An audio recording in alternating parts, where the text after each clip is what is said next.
What's up, you guys? Sean Ross Sapp and Giri here for the official Wrestling Inc. podcast. This has been one of the most newsworthy weeks since I've personally covered wrestling. It's been pretty crazy, but Raj, I don't know if you've heard this on our own YouTube comments. Have you heard that we are sellouts? No, I did not. Why is that? You should check that out. People are calling us sellouts. But you know who else was a sellout, right? Who's that? Seth Rollins, and he uses On It. What were people calling us? Go ahead with the On It. And then, they were calling us corporate shills, which reminds me, Seth Rollins became a corporate shill, but not before he used great products from On It, which you can save 10% on at onit.com/wrestling. I mean, I'm not saying it's a miracle pill, but Cesaro can basically hit a neutralizer on a parked car. You can use their great On It T+ strength, Alpha Brain, which guys like, of course, Giri uses, Triple H, who books the hottest wrestling show on TV right now in NXT. You have Seth Rollins, who I'm sure is using their Total Primate packs to recover from his injury. Save 10% onit.com/wrestling. I love On It products. It's the reason I was able to stay up until 7 a.m. to cover Wrestle Kingdom this weekend. I used their awesome energy supplement. I love it. Shroom Tech. It's fantastic. And if you don't like it, if you don't want to walk up to a bus and put it on your shoulders and hit an attitude adjustment on it, they'll send you your money back. onit.com/wrestling. You all have to check out this stuff. Also, our good friend DDP uses On It.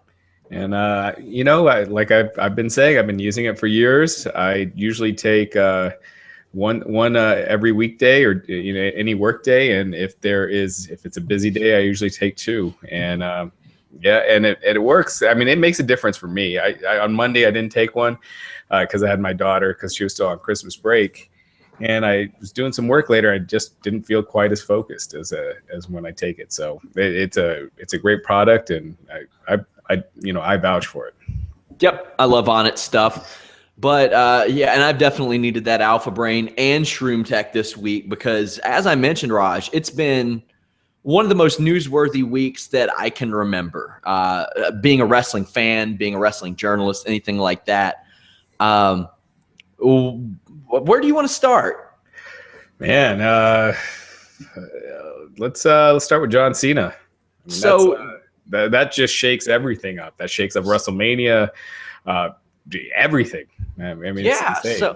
So I mean, there have been reports of the Bullet Club defecting to WWE. John Cena is the latest member of the Shoulder Club, which currently consists of Sami Zayn just left the Shoulder Club, but Hideo Itami, Randy Orton, Cesaro. We also had Mojo Rawley get a big shoulder injury last year. Is it kind of weird to you that these injuries, shoulder injuries specifically, and I heard Dave Meltzer speculate it may be the way that some of these wrestlers are training, the Olympic-style training, and how Olympic weightlifters always got hurt. John Cena has been much more injury-prone the last few years of his career. And also he appeared on Smackdown tonight with a Band-Aid on his injured shoulder. I saw that. Yeah. Yeah. What do you make of this? This throws a monkey wrench into every WrestleMania plan that WWE has right now. I mean, it's devastating. I mean, your top star, he was gone. You saw the state the company was in while he was gone. And, filming that show, and right as he comes back, he's injured. And they just don't have enough top guys. When John Cena first was out with that reality show, we were speculating, like, who are they going to move to the top? Who else, in addition to Reigns, are they going to push as main eventers? And they didn't do anybody. It was just Reigns. Now they really got to get on it because they don't have anyone positioned as a main eventer other than Reigns and Lesnar, who's not on that often, and Taker. I mean, Cena, the shoulder injury, 6 months. He's usually comes back months early, but right now WWE took him out of WrestleMania plans. So if he's going to be there, it'll be as a surprise and not a match that's, you know, being built up. You were talking about Meltzer earlier. He had said that WWE has completely reshuffled the WrestleMania card, or they're working on reshuffling it, because with Cena out, you know, it completely changes plans. So, you know, I don't know what they're going to do. I mean, really, you got Reigns, Triple H, Lesnar, and Undertaker kind of at the top. And I don't know who else you could kind of throw in to mix with those guys. And Lesnar's faced all those guys too. Lesnar's faced them. Reigns has faced everyone but Triple H. I mean, I'm sure they'll go with Reigns and Triple H, but you know, what do you do with Lesnar? I mean, do you do Lesnar and Taker again? Unless you added like a retirement match step, I don't see how you do it. But without that, I mean, you could do Lesnar and Kevin Owens, but they haven't built Kevin Owens to be the threat that he needs, you know, to face a Lesnar. You know, with Taker, they've done Bray Wyatt. Yeah, this is a tough one. This is a big deal. Yeah, and I've had a bunch of ideas tossed out to me. I heard one person say that Cena should replace JBL in commentary. Jesus, I wish. That would be good. I heard people say that he should make like an unannounced surprise appearance at WrestleMania, just hit like an attitude adjustment on somebody and pin them. I think that'd be fun for kids, and you really just be a cool moment. Yeah, or have him as a special referee or something, so you can still advertise him. He can still be a part of the show, and because the biggest WrestleMania, Cena's been, you know, the company franchise for so long. He's got to be there in some capacity. This would be the first WrestleMania since I think it's WrestleMania 19 that he hasn't wrestled at. Yeah, and he did appear at WrestleMania 19, but didn't do anything there. Yeah. Right. Was that the one that Jay-Z didn't show up to? Yeah, right. Yeah, he had agreed originally until he realized what he got himself into. Man, and, you know, cheesy skit with you know, Cena at the time was really cheesy, and it wouldn't have helped Jay-Z street cred. So he wisely pulled out of that one. So this obviously we just don't know what's going to happen. And the narrative is always the same when somebody like Cena gets hurt. Oh, well, they've got to build somebody up. They've got to make somebody. That never happens, though. Last time we got Sheamus, and that was it. Sheamus, and that was it. And we see where Sheamus is at, right? Yeah. I mean, they go against who the fans want, and Sheamus is means nothing. I mean, his match with, you know, the ratings dropped every hour on Raw this past Monday. With Sheamus in the main event with Vince McMahon as a referee. So that shows you that the Sheamus experiment hasn't worked. They picked the wrong guy. I think anyone could have told you going in they were picking the wrong guy. They should have went with Ambrose, and if not, at least Owens. And now you went with Sheamus. It hasn't done any good. People don't see him as a main eventer. They don't see him higher than where he was, you know, 3 months ago. So, you know, they made the wrong call. Yeah, and they have 3 months to do this. 3 months to build somebody up. 3 months, and they're not going to do it. But if you had Rusev just not lose, just go out on every televised show and beat people up for 3 months, maybe you could rehabilitate him a little bit. They had a real chance when he came back with Lana, and they wasted it. Do you see them developing anybody in this situation? Who? I mean, they've made everyone so insignificant that I don't know who. I mean, Del Rio, but now he's in a feud with Kalisto, and I guess that's the Rumble match. It's going to be Kalisto and Del Rio. And Del Rio, they had, you know, they had a shot. He probably should have been put in that spot with Sheamus if they didn't want to do Ambrose or Owens, you know. You know, now he's kind of just another guy. So I mean, I just don't know who they can move up right now that hasn't been marginalized with all the 50-50 booking and just, you know, constantly not being treated like a superstar. So I think he could always still do Ambrose. I think him turning on Reigns would still mean something, and it could be a big story. But, you know, they're moving in the Triple H Roman Reigns direction, so I don't see that happening. Yeah, and I hope this doesn't lead to another Undertaker-Lesnar match because that's been played out. But this kind of transitions into the giant talent raid that has taken place this week. Shinsuke Nakamura, AJ Styles, Karl Anderson, Doc Gallows, all rumored to be going to WWE, with Nakamura basically saying as much despite his contract not being up. Do you think that Nakamura or AJ Styles could play into WrestleMania plans with this type of time frame? They would have to really pull the trigger on it if they wanted to get, what I think would be fantastic would be the Wyatts against the Balor Club at WrestleMania. Yeah. They can't do the Bullet Club. I don't know if you'd have Balor and AJ, in it. I think you would just need Balor and Doc Gallows, Karl Anderson, and Shinsuke, Nakamura. And I think that would be fantastic. But they would have to really get a start on that feud now and introduce Balor and get a reason for them feuding, really quickly. But I definitely think they can get him into WrestleMania, especially if Nakamura is already done. Yeah, Nakamura said he was going to finish up with New Japan at the end of the month. AJ Styles was pulled from his advertised ROH dates.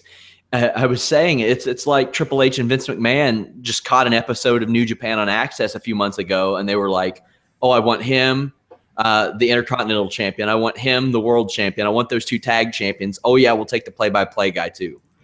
Well, New Japan has this thing where they sign everyone to one-year deals that are up in January. So that's weird. It's never been a big deal until like this year. I think they're learning from it that longer term deals and not all expiring in January is the way to go, because one talent rate and it hurts you. But I'm excited. Yeah, I think they have to come in as a group. Otherwise, I just don't see anyone other than, I see Styles and Nakamura, if given the fair chance, making it. But I think they'd be a lot more effective as a group. Yeah, and it's crazy. Karl Anderson and Doc Gallows have an insane amount of personality that American fans may not know. Like they ooze personality. I remember watching Wrestling Road Diaries with Doc Gallows, and I had no idea because I never saw that from him in WWE. I saw a little bit of it, flashes of it, but not to that level. Yeah, but remember, they're coming into a world where they're dealing with scripted promos and overproducing. So it's a whole different ballgame. I mean, when they're given cheesy, corny lines to read out and humor geared at 11-year-olds, that's going to hurt their cool factor really quick. Unless they got to be booked. I mean, they book them like how they booked the Shield when the Shield came in, like give them that kind of a serious, sustained push. This could work, and they'd get a return on their investment for sure, because they're spending a lot for Styles and Nakamura. Now, I'm not sure about how much, if any, English that Nakamura speaks, but he speaks a little. He speaks English. He can't do a promo, but him not speaking fluent English may be the best thing for him, because then he won't have to read those crappy scripted promos. One of the most effective Japanese wrestlers in the U.S., in the modern era, was the Great Muta. Yeah, and he never spoke. When he during his WCW run, he had Gary Hart doing all his promos, and he was just awesome. And he did his stuff in the ring. He oozed charisma, and he's just spectacular in the ring. And he got over. He was one of their top guys, for a while. So I think, you follow that kind of a model where if you put him in this group, if you don't put him in that group, give him a mouthpiece. But they don't have many of those right now. People were asking what we thought that they would possibly name Shinsuke Nakamura if they renamed him. And I just think back to Wale calling him Swag Lord. I was like, that should be his name. Just Swag Lord. That would be awesome. He transcends promos and things like that. I've never understood a word he spoke. And I look at him and I'm like, he's just there. There is something. He's got it. And when he's out there, you're watching him, he grabs your attention, and that's a hard thing to do, doing that without saying a word, just with your body language and everything. And, that's just natural born charisma, and he's got it. I remember my fiance saw him on a New Japan on Access show, and I always kind of like to. She's a very casual wrestling fan, and I like to kind of pick the mind of casual wrestling fans. And I was like, "What do you think when you see him?" And she said, "I think that it's what would happen if Anderson Silva and Michael Jackson had a kid." And I was like, "That's perfect. That's Shinsuke Nakamura." Yeah. But I think that all four can be successful if used right. It's just, there's always that question. But they have a real opportunity here. It's just, will they jump on it? I don't know at what point WWE was like, oh, hey, we have this buzz. Let's not jump on it anymore. I mean, they jumped on it when they had the Matt Hardy Edge situation. They jumped on it to an extent with the CM Punk deal walking out, but they kind of ruined that a little early. But I don't know, man. I can't remember the last time I've seen WWE really realize a potential great angle to its full potentials. The exception, I think, would be the Shield. I think they really booked that really well, and they did with them what they should have done with the Nexus. But that's kind of it. I can't remember the last time where you had a great sustained storyline where it sparked your interest and kept it going, for a while. So TNA made their debut on Pop this week. Raj, what were your thoughts of the show? It seemed like someone videotaped it and then converted it to, like a flash drive, and that's what I was watching. I know. I'm guessing you didn't get it in HD, did you? No, and I didn't either. I don't know who has it. I mean, I know there are some people say they do, but I know Comcast, DirecTV. I don't know about Dish Network, but they don't. They have it in standard, and it just makes it look, it's just so outdated right off the bat. And the biggest problem is, I thought, you're getting this chance to once again, reintroduce yourself, and you kind of go back to where you were before Bound for Glory. You're back to Matt Hardy and EC3, and I think EC3 should have been in that main event, but I don't think Matt Hardy should have. And I'm a Matt Hardy fan, but I think they need to stop following that that Eric Bischoff model of the former WWE guys are the stars, and look more at the NXT model, what NXT is doing, and not trying to be WWE light. And to reinvent themselves, I mean, they got to look more at ECW and NXT than Raw and SmackDown, because Raw and SmackDown have been on the decline, for a decade. So look at what's working, and try to promote your talent, your homegrown talent. If you had James Storm back in the mix, put him, back in the main event, mix, or, try to get Austin Aries back. I mean, those are the guys that make TNA seem different. But when you see Matt Hardy, that's somebody, you've been seeing since the 90s and was not a main event guy in WWE. So, I just thought it was a poor start. I thought the commentary, I liked the Pope at times, but when he's talking about the main event being a match of the year candidate, and that was bad. I was like, what the hell? You just lose all your credibility right off the bat, and there's just nothing new and fresh and different, and it didn't do anything for me. So that made me want to tune into next week. Yeah, so I'm going to try to not completely lose it while I talk about this show. I have a lot of people that I consider friends in TNA, and I can honestly say that TNA has the most talent willing to promote their show on their own than any promotion I've ever seen. The management, I don't know what's going on with this company, but I know that Shane Helms cares because he tells me how much he cares, and he talks about how much he cares. I know the Pope cares because he sat with me on the phone for an hour talking about TNA on Pop. I know EC3 cares because he's just insanely passionate and he's always getting better.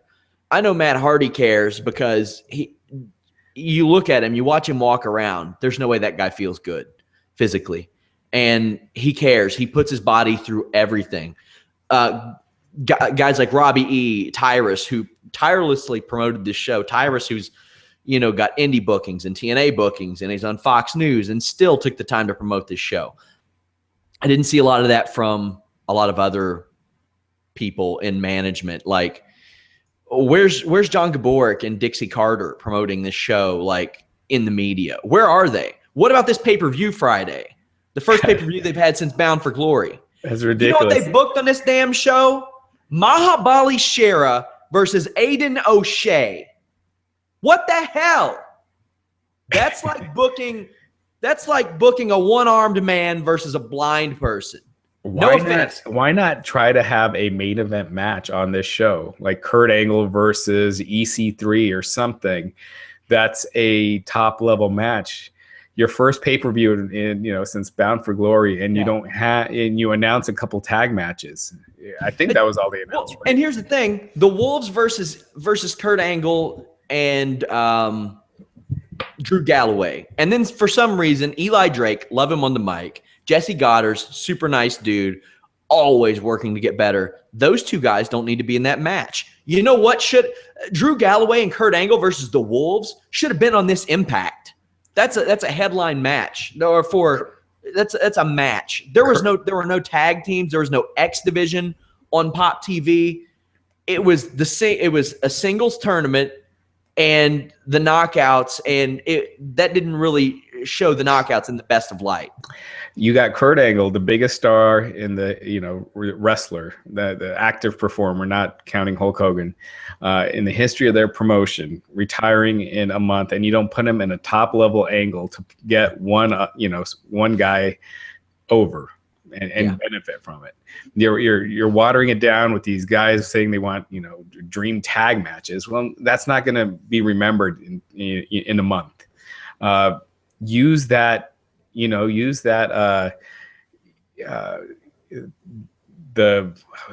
the word I'm looking for? But anyway, Angle leaving is a big deal, and it should be used to create someone new. Yeah, I agree. Also, like I said, I love Matt Hardy. He is super over with the TNA crowd, and that's awesome. But Bobby Lashley, it should have been Bobby Lashley and EC3 in that main event. Agreed. With Hardy being that over, why not use that to? Why not have EC3 versus Matt Hardy as the opening match, and EC3 does something dastardly, gets some heat off of that? That would have been cool. Josh Matthews, I hate the sound of that guy's voice so much. It just drives me nuts. It never changes. If Rebel has Jade in a headlock, his voice sounds the exact same as if EC3 and Bobby Lashley fall off the third story through about 74 tables. There's no difference. Pope calling the main event match of the year was ridiculous. I will say this. EC3 performed like it was big time, and he did. I actually said to him that he busted out all of Chris Jericho's 1004 moves because he was performing his ass off, but it wasn't match of the year. The thing I hate the most is that TNA has so much of the same. You look up and down their roster, and there's not a lot of difference in a lot of their talents. Like Jesse Goddard, Robbie E., Mike Bennett, who just debuted, Aiden O'Shea, Mahabali Shera. It's all like they're clones of default created characters on WWE 2K16. And guys, and to that point, and guys that could be main eventers, that look like main eventers, will take on these gimmicks that are like mid card at best. You see Jesse Goddard's, his gimmick is like something that's never worked for a top level heel. I mean, maybe Rick Rude, but Rick Rude is such on another planet, with the way he did his gimmick. So it just comes across as so corny, these characters that a lot of these guys are portraying, and they have Goddard's, and people don't understand the level of famous that he is.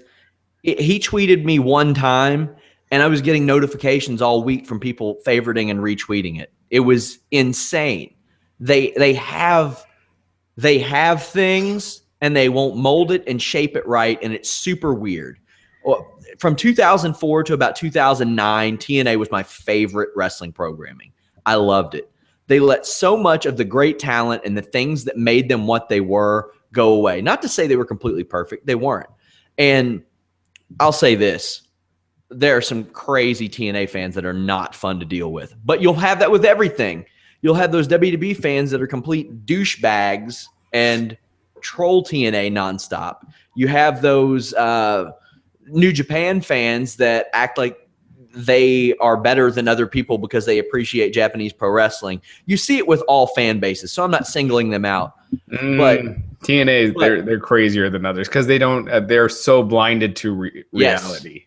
Yes, they are blinded to reality, and they will not accept it. And I'm not saying that everything if you post numbers, they talk about how you hate TNA. You know, it's like, these are the numbers. This is what they did. That's fact. I really wish Ring of Honor would release their syndication numbers, because I can't think of how many people I had that started this TNA versus Ring of Honor war over Destination America numbers. Hey guys, Destination America wasn't Ring of Honor's only platform or even their largest platform.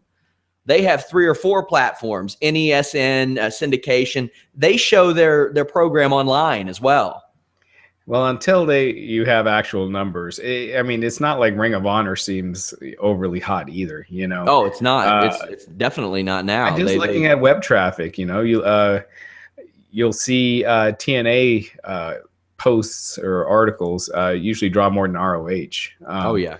So I don't know, you know, it's impossible to say who, you know, what's more viewed. I mean, it could be getting 100,000, viewers in syndication. I've heard 500,000, but, you know, in the past, I don't know what it is now.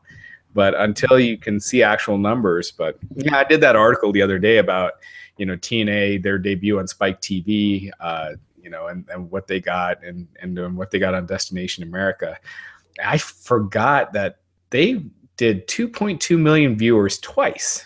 You know, not just the Hulk Hogan Monday Night episode, but also in 2000, I think it was 2011, there was an episode where James Storm won the TNA World Title that did 2.2 million viewers. 2.2 million viewers, and they did 255,000. I mean, that is just such a and it's not over like 10, 15 years. You're talking about 4 years. I mean, that's just such an insane drop. And it's incompetence somewhere. And at some point, you got to look at where that incompetence is happening and what needs to change. I so badly want TNA to thrive and do so well. Even if they were in that 1 million range, that would be fantastic. Absolutely. That would be great. Yeah. I mean, there is nothing better that would be better than a mainstream alternative to WWE that's different, that provides a different product, that's not trying to be the same thing that WWE is, and that really gives WWE a run for their money. That would make pro wrestling the healthiest it's been in a long time, since the Monday Night Wars. 10 years ago, Christian, Mick Foley, Booker T, they were jumping from WWE to TNA. It wasn't like, hey, you're fired. Oh, I found some work. They left WWE for TNA. Well, Booker T didn't. That wasn't the reason why he left, but. Well, okay. But, whatever, Raj. I get your point. I get your point. Screwing up my narrative here, Raj. Sting chose TNA over WWE several times. Yeah. So, you know, and Kurt Angle left for TNA. Yeah, many guys did. A question that I have to ask, and I asked Jeff Jarrett if this were true, but he said he couldn't talk about it, which I assume were the terms of him selling the rest of his shares. What if Jeff Jarrett had bought TNA, he and Toby Keith, when it was rumored? Do you think they'd still be on Spike? Do you think they'd still be doing good numbers? How do you think the state of TNA would be? Well, it really depends. I mean, if it was the Vince Russo thing that really soured Spike TV on TNA, would Jeff Jarrett have kept Russo around? You know, I don't know. I don't think he would have. And so if that was the catalyst, I mean, it seemed like they were going to drop TNA anyway, but if that was the catalyst, yeah, I think there's definitely a possibility that it would be, and it would be a whole different, it would be a whole different ballgame if they were. Well, I find it hard to believe that Jeff Jarrett would have called executives of the network that he were on dummies in an email chain that got sent around. But like I said, guys, I want TNA to be good so bad. I'll never forget how excited I was in the summer of 2012. I thought TNA was getting hot again. And then the Claire Lynch storyline came along, and aces and eights. At least ace and eight. I mean, I thought that storyline sucked, but there was some intrigue to it. At the beginning, yeah. At the beginning. Yeah, I mean, Hogan and Bischoff, their idea of needing to do what WCW did just really, paralyzed that company. Because before WCW they died. decided, yeah, exactly. And before they made that decision that they needed to go live every week, and then they cut down their pay-per-views from 12 to 4. I mean, they had been a pretty conservative company, and then they weren't making drastic moves like that. And all of a sudden, they do this giant drastic move that just hurt them so bad in the pocketbook that they continues to hurt them. Yeah, I mean, really, they should have. If you want to experiment to see if that improved things, you should have done like a 2-month test and drop the pay-per-views, drop it from like 12 to 10 or 8. See if reducing the number increases the numbers of the other ones, and if it doesn't, you can go back to 12. Don't make a big announcement; just quietly do it. Say this summer we're going live. We're going to be live every week. You test it out during the summer, see if it makes a difference, and if it doesn't, you're back to where you were, and you didn't make this giant pledge to have to go live every week and spend all this money when it doesn't make a difference on ratings. So. They've made so many mistakes. That Bischoff Hogan idea, on one hand, they brought in the highest ratings that TNA has ever seen, but the other hand, they made them burn through so much money that they haven't recovered from that.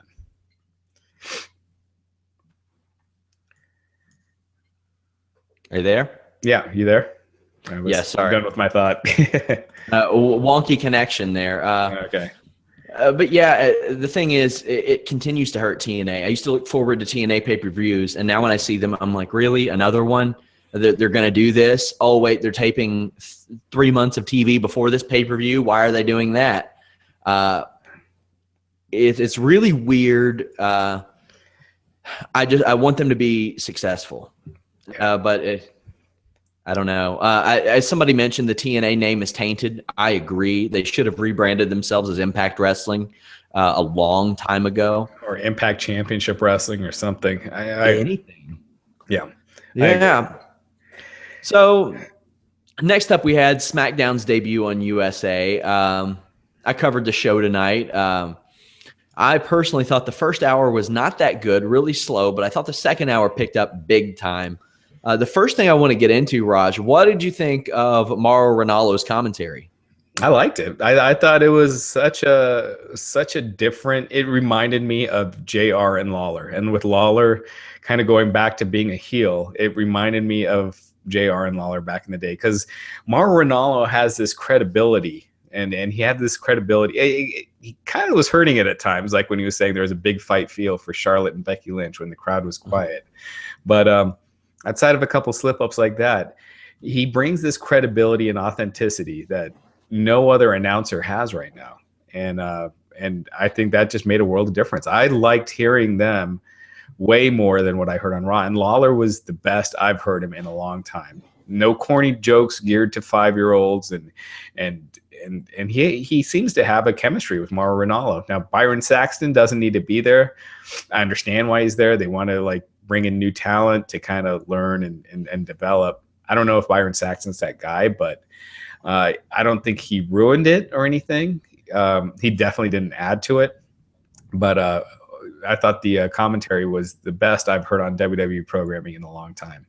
I said to you off the air how I was impressed how good Lawler was. He healed it up in the Charlotte Becky Lynch match. I loved that. That's what Lawler needs to be. He needs to do that. And it shows you how much better he really is than a guy like JBL. I thought Mauro was fantastic. He has a voice that is unique to him, but it's so appropriate for pro wrestling. It's not, you're not sitting there. He's not going to sit there in a main event or any match and act like he's at a golf tournament. Like, oh, and she applies the headlock here. Like you're here on a lot of stuff. He acts like everything matters. He calls moves. I didn't see one negative reaction on our Twitter to Mauro Ranallo's commentary, and I don't remember the last time that's ever happened. And you just got to wonder how long before Vince is in his ear. And King of Swag Style mentioned that on the comment section, but that can be a killer. There was a time when Matt Stryker was pretty good when he first started in WWE, and he had some potential. And then that he needs somebody in his ear right now, though. Holy crap! He has regressed, and it's. Yeah, the state of wrestling commentary is terrible, and tonight was a glimmer of hope, in that. And I thought Mauro Ranallo and Jerry Lawler, keep out of their ear. Don't have him, constantly shilling the network and Total Divas and try to plug, dumb comedy and laugh at our truth segments, and he should be fine. I did notice that the first commercial break of the evening, they had dubbed a Byron Saxton throw to commercial break over Mauro Ranallo's, which was a little disheartening. It's a minor thing, and I'm sure he was told, hey, this is probably going to happen sometimes. But yeah, you know what I think is weird, and it's nothing against Lawler, because like I said, tonight he was great. He's 66 now. Bobby Heenan was like 49 when he was deemed too old for WWE in the early 90s. Lawler doesn't look it, but they don't really show him on TV that much anymore either. You know, I think they realize that they don't have another good color commentator, and they kind of need him. I mean, JBL, I think I thought JBL was good for a while back in the day when he first started commentary. Mm-hmm. I think lately he's just been hard to listen to. And Michael Cole as well. Their dynamic, I thought, they had a good chemistry for a while years ago, and it's just completely gone. They're just like pointing out their errors and stuff like that people at home don't care about. Yeah. And it just comes across petty and annoying. And you should not like the heel commentator, but you shouldn't be just so annoyed that you don't want to listen to him. That's what JBL does for me. And just nitpicking at things that they say. No one cares. You look at Jesse and Vince. Jesse wasn't nitpicking at the small things that Vince would say. I mean, he would get in his face over the bigger picture and the big angles and why Savage is right and Hogan is wrong and stuff that matters. Not over he forgot who was in Happy Days in 1970 or for a guy who is so good on commentary as Vince McMahon. I thought he was great. It's amazing to me that he allows so many people who are not good at commentary on his show. Yeah. They say, they're saying what he wants them to say. I mean, that's weird to me. Yeah, that's so weird. I can't wait until we get a Mauro Ranallo, Corey Graves announced team. I think Corey Graves has been really good too. His utter disdain for Mojo Rawley is hilarious, and it's what a heel commentator should do. But yeah, I was looking at that the other day, and I thought that was a little weird. When WCW ended, Bobby Heenan was about 56, and now Jerry Lawler is 66. It's just weird for me to think. But we did have the Smackdown show. It kicked off with John Cena with a Band-Aid on his shoulder, coming out, talking some crap to Del Rio, but then brought out Kalisto. Kalisto beat Del Rio in about 6 or 7 minutes with a Frankensteiner. I don't think that badass recruited by UFC and Bellator Alberto Del Rio is going to happen anytime soon. I don't. Maybe I'll wait till after the recap to talk about how little went into this show and for the move to USA and how SmackDown is pretty much permanently the B show. And but I'll talk more about that. But the fact that they didn't even advertise that Cena was going to be on this show, unless unless they thought he wasn't going to be on because of the shoulder injury, and then they decided at the last minute to have him do a promo, it makes no sense that they didn't advertise him. I mean, they advertised really nothing on this show. They advertised Owens, the lower card title matches, but nothing, major. And you know what they could have easily have done at the end of Raw when Vince McMahon came out, he could have just told Roman Reigns, I'm going to be on SmackDown and I'm going to announce your Royal Rumble opponent on SmackDown. It creates, you still get your Vince appearance at the end, and it gets people tuning into SmackDown to see what he said. This had nothing. I mean, it was just like every other SmackDown with better commentary. No Reigns on the show either. No Reigns. I don't know if it was a scheduling thing, like if he had other appearances, because I know he had Good Morning America on Wednesday. So I don't know if that had anything to do with it, but yeah. Because the Bellas weren't there either, and they were with Roman Brie Bella at least, but who knows if she would have been on anyway. True. We had Miz TV, New Day interrupt, then Dolph Ziggler interrupts, then Goldust interrupts, then Neville, who says that Miz can have his accent if he promises to cancel Miz TV, which is funny. R-Truth comes out and says that he is answering Alberto Del Rio's open challenge. I like the R-Truth Miz interactions that they have, where Miz is always the bearer of bad news. Those two guys at times can be pretty fun. This leads to a big brawl. Really? I thought this segment was just terrible. And I thought R-Truth, he looked like he was just delivering a punchline. He didn't look like the thing that really made it work that one time when he did it was it seemed legit. Like he played it off so well.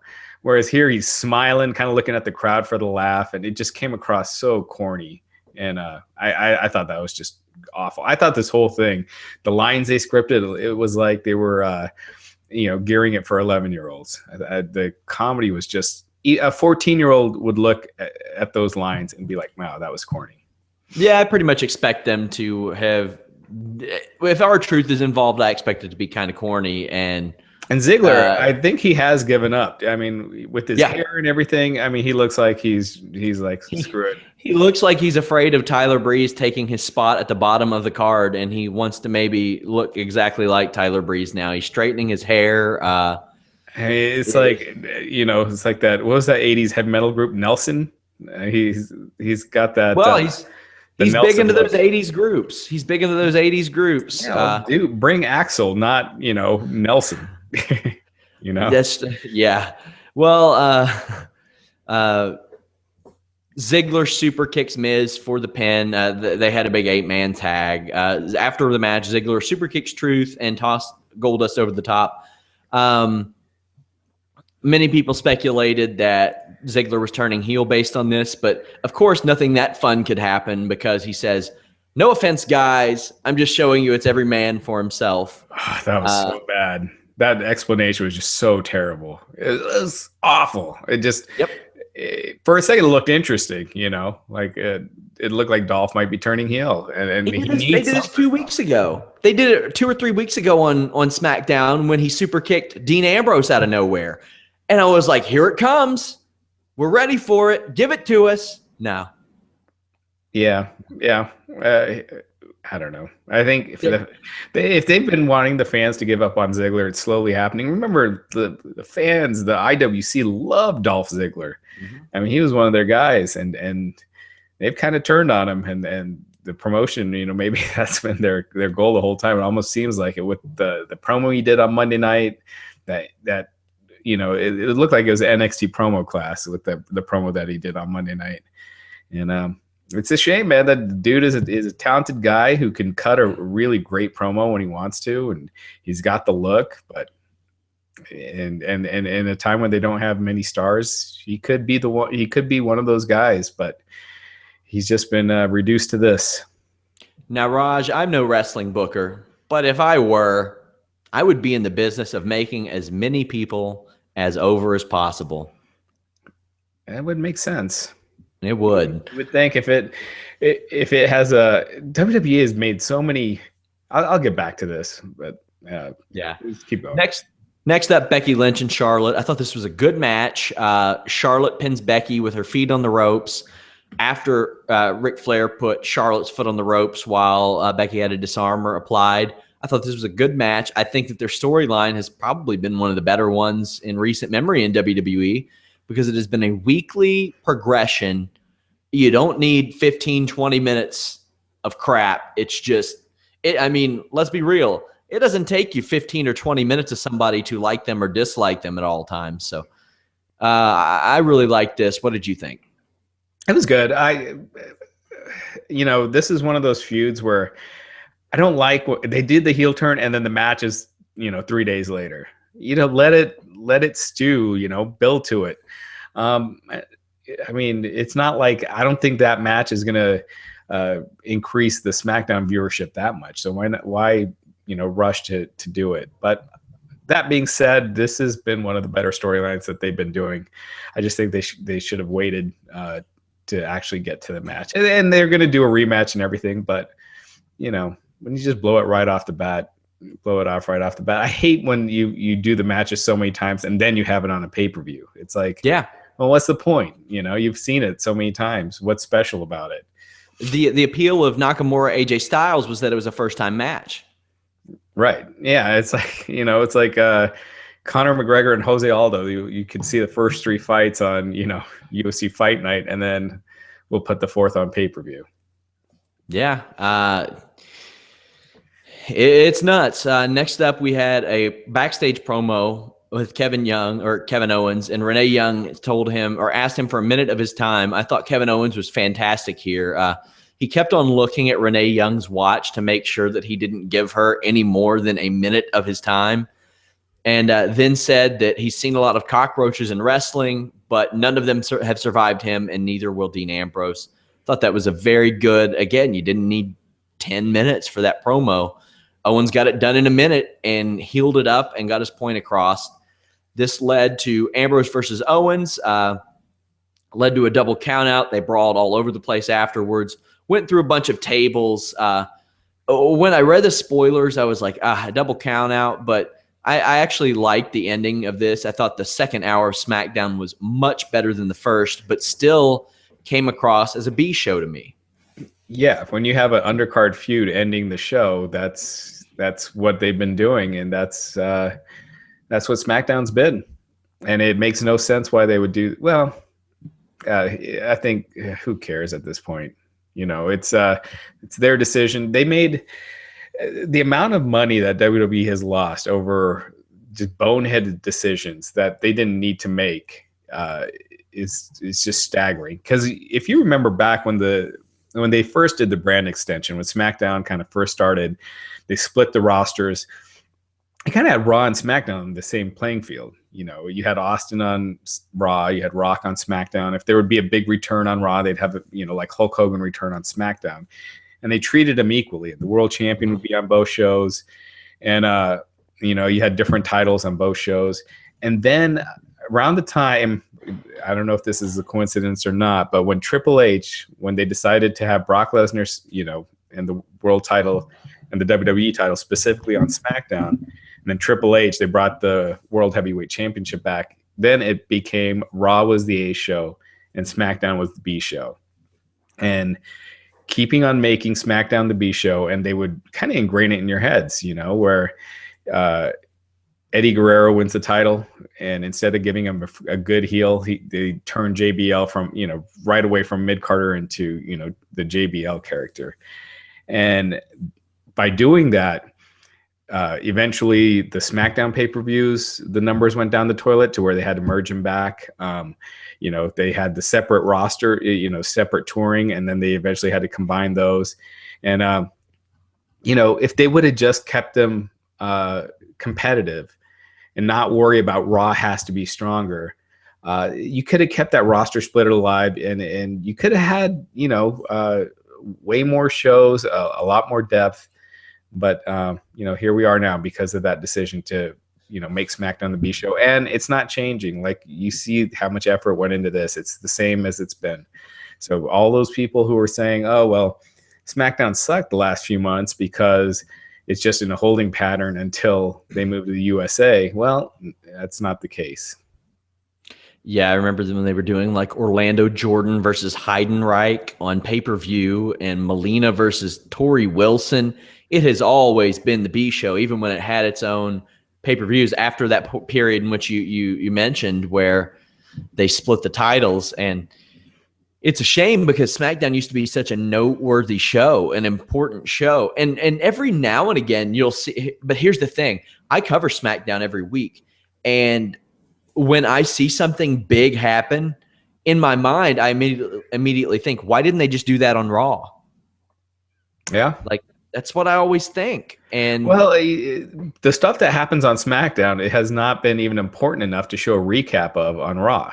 And I forget, but I don't even think they mentioned that the New Day and when they did the New Day and the Dudleys and Kalisto, I don't even think they mentioned that it was a rematch from SmackDown. I know they didn't show any highlights or anything. So it was like, it's like they don't care about SmackDown. And so you can't expect the viewers to care, and the numbers are going to keep going down. Maybe not right now, but the numbers are going to be down this fall from where they were this past fall if they keep this up.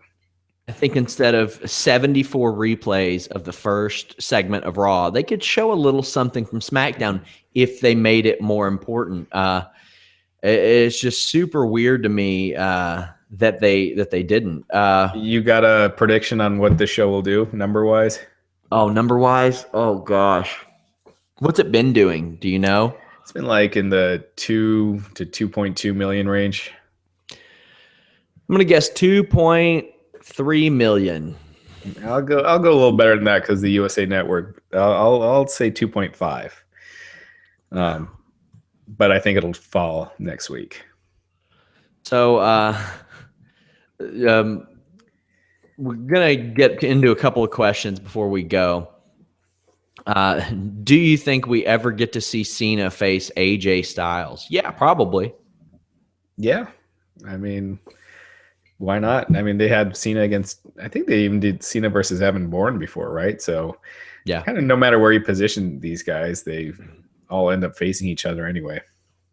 What is the status of New Japan on Access's commentary? Mauro Ranallo will not be doing it. He is doing some of his other gigs, but he has left Access TV. I know that to be true. Out of the 4 possible signees, who do you see succeeding the most and why? Boy, that's tough because no Japanese star has really ever broken out in WWE. I think Nakamura can be that person, and he's 35. AJ Styles is a little older. It's hard to say because Anderson and Gallows are going to be treated as a tag team probably. Nakamura has the language barrier. AJ Styles has the age barrier. What do you think, Raj? I mean, that's the scary reality of the whole thing is that,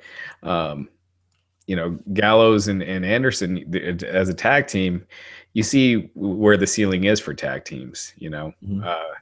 It's not that high. And Nakamura, I would think he would get over, but in the land of scripted promos and cheesy backstage segments and things like that, the odds are, looking at history, that he won't.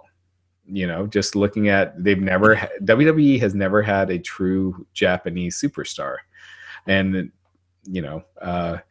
but they've never had anyone quite as charismatic as Nakamura either. So I would say the odds are no, but he can do it. AJ Styles, again, his promo skills aren't the best, and that usually hurts you in WWE if you're not a big guy. I mean, can you think of a great wrestler that hasn't been good on the mic that has succeeded? That's not a bigger guy. Triple H used to make the comparison of AJ Styles to Evan Bourne, so that's where they saw him. So unless they do a drastic shift, I mean, there's a good chance that all 4 could be a bust. Yeah. But if they, with the right booking, if they're, like I said, if they're treated like they book like the Shield, like that kind of thing, it could work. And all these guys are coming in with big buzz, especially Styles and Nakamura. Well, again, this big buzz is from the internet community. True. The majority of the fans at the arenas don't know who these guys are. Good point. Let's see. Well, and the thing is, there are so many first-time matchups with Styles and Nakamura among that. I mean, these guys haven't – I mean, Nakamura faced Lesnar in Japan, but you got guys like Taker, Lesnar, Cena, Reigns, Ambrose, Rollins who haven't faced these guys. That's a lot of freshness. And even Owens hasn't – and that could be some great stuff. Yeah, if you build it right. Otherwise, they're just going to be matches on Raw that are forgotten, later. You know what I mean? It's to be for those matches to really stand out, it's got to be on pay-per-view. And will they push those guys at that level? We'll see. But if they're just matches on Raw, yeah, they'll be good. But it's kind of a wasted opportunity at the same time. So I hope I'm not being overly pessimistic. It's just, I know people are excited about James Storm and other guys. Samoa Joe hasn't even made it to the main roster yet. So we'll see. Somebody said, why move to Thursdays so they can go against football? Makes no sense. I assume they're talking about Smackdown because Thursdays is a better night. I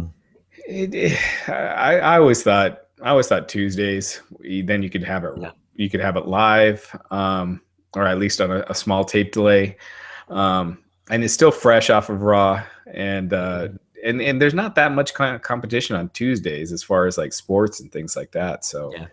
I always thought Tuesday would be an ideal night, and you do NXT Thursdays. Why not? Right, exactly. Will they sell out the stadium in Texas at WrestleMania with all these injuries? They weren't going to sell it out anyway. It was going to be heavily papered, I would imagine. Will it be full? It should be. I'm sure they'll fill it up. Yeah. They sell like $5 tickets the week of. So I went to that Royal Rumble in San Antonio where Shawn Michaels wrestled Sid Vicious. And they were like giving away tickets at Taco Bell, and I mean they were, really unloading those. It was really easy to get tickets to that show. Dang. Let's see. Any chance of a fatal 4-way for the WWE title at WrestleMania this year? There's a chance of anything right now. I hope not, because I hope not too. Because right now the talent's so thin. You don't want to put a bunch of big stars in one match. You gotta. Yep. Fill up the card. So I don't think that would be a good idea.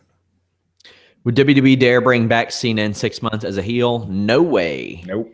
No. Do you think WWE will fully back up Reigns as face of WWE now that Cena is injured? They already did. He is. And they have to now. I mean, you can't turn away from it now because you got nobody else.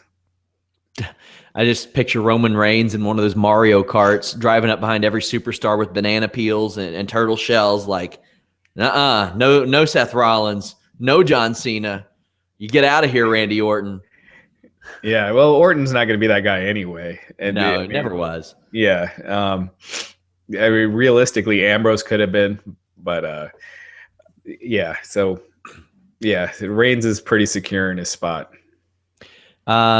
Somebody asked, the UFC reportedly booked Dos Anjos versus McGregor and Holm versus Tate for UFC 197. Thoughts? I haven't heard that yet. I would be very surprised if they booked either one of those on the same show. McGregor versus anybody is money. Holm versus Tate is the right call because Rousey's not ready. She's taking her time, as she should. And I know a lot of you are like Ronda Rousey haters. Sorry, guys. Holm versus Tate or Holm versus Rousey 2 probably does 1.5 million buys. Rousey versus Tate 3, if Tate wins, still does a ton of buys because it's Ronda Rousey's return.